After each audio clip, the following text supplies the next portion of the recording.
farmer, friend, singer-songwriter, Lyal Strickland. And that's farmer, friend, and jack of all trades, Chris Horn. And we're those Tastebud Guys.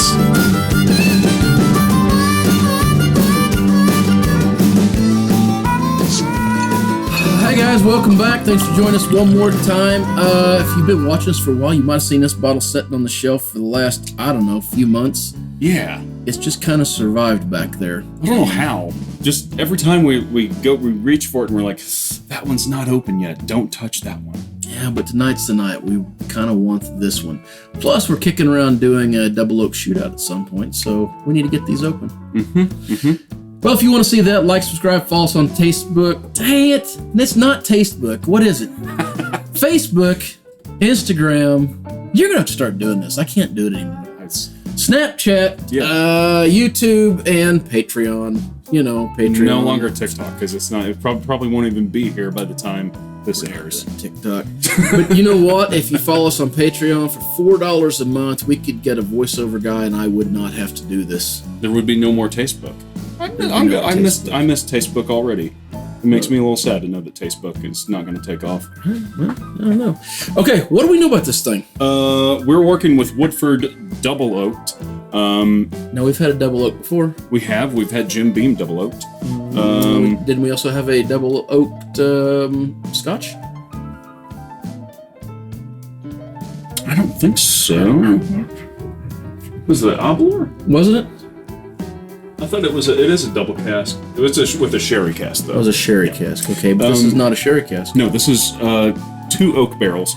We're going to go ahead and pour this, but regular Woodford is aged about a little over 7 years. How old's this one aged, Lyal? 7.3 according to Google. This has a extra year aged in a freshly charred oak barrel. And it says that right on it, right? It says, no, there's no age date. So it's 8 years? 8.3? Maybe. I don't know. There's no real way to tell. If they won't put it on the label, there's no good way to tell exactly how long it's been aged. It's a trend that's been moving that way. It's still good, good whiskey. So we have some people here in the studio hanging out with us, and I just want to put these glasses out just to see. Here's one.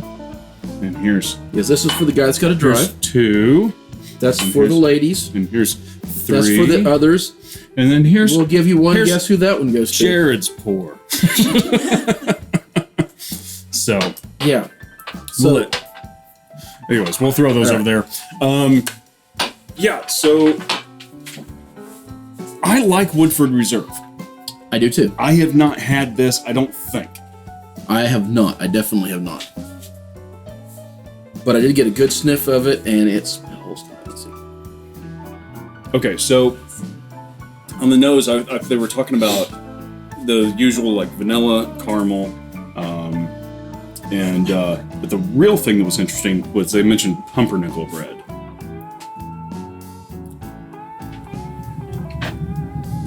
I wish y'all could see everyone behind the screens and suddenly went and stuck their nose all in it at the same time we did, and everybody's looking for pumpernickel. I don't get it. I don't smell the pumpernickel. I think that's a marketing stretch. There is something there, but I'm thinking it's more almost a faint licorice. That's fair. Well, okay, so that's going to be in the same ish family, right? Yeah. Okay. Rye and caraway seeds, and it's going to be in that kind of sour bread. Okay. Territory. All right. Bready's good. It definitely's got a little bread to it.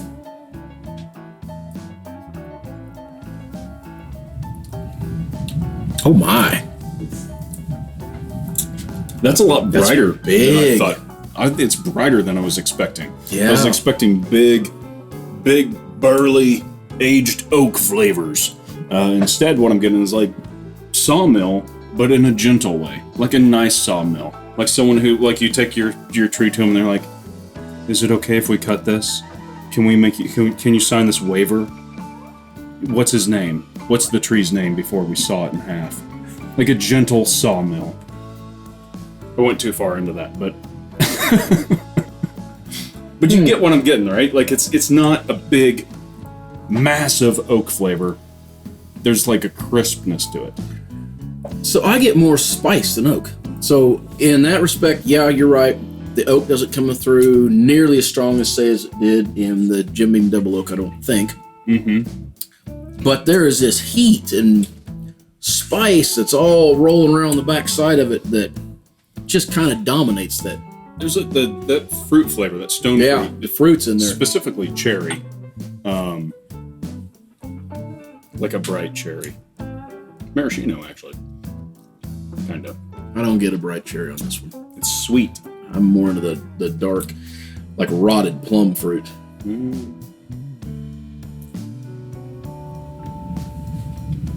Okay. What do you remember what this ran a bottle? It's been so long. I'm not the banner set up. $40-ish. It wasn't very high.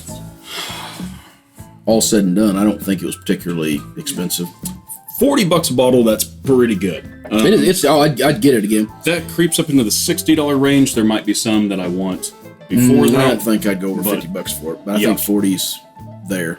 All right. And it's a cool looking bottle. It's a great color whiskey.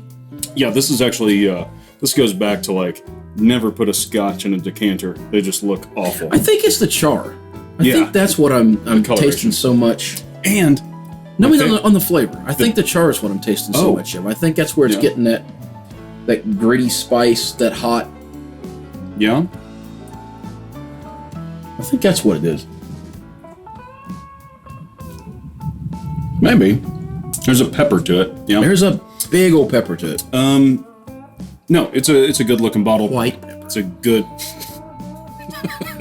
That's what I hear people say all the time. It's got to be true. It's going to be white pepper. Not white not pepper. black pepper. It's got to be white pepper. Quick story. I did one time do a recipe that called for white pepper, and I didn't know white pepper was an actual thing, so we used regular pepper. There is a fucking difference. I will tell you right now, you cannot make cashew chicken and use black pepper. All right, go ahead. The life lessons we learn. Yes, that's a pro tip right there. Follow the damn directions. That's if you don't know what you're doing, follow the damn directions. Here's the thing: we'd like to give life advice. We'd like to help you with your struggling relationships, with the troubles that you're going through with life. But all we have to offer is the difference between black pepper and white pepper. That's what we have for you. And a lot of booze. We got a lot of booze. All right. All in all, you got anything else to say about this? Nah, I like this stuff, but I like regular Woodford too, so I'm not unhappy. I would. I actually have drifted away from the regular Woodford. Mm-hmm. Just because it's a little bland, it's a little thin for me these days. This has some character to it. I like this. I do too. All right. Do you think you like it better than the other Jim Beam? I know we'll get to it later, but prices aside. Prices aside, drinking them straight up. No. I don't think I do either. Not by much, though. I don't think I do either. Honestly, if the Jim Beam pretty different. thinned down just a hair and wasn't quite as sticky sweet, I think they'd be on par. For the price, though, I mean, holy hell, you could have 3 bottles for the price of this one. Well, 2.5. All right. Until next time. Whether it be the double oaked wood you're sipping out of your fine Glencairn glass, food you're eating, clothes you're wearing, or the people you're meeting, grab a buddy and try something new.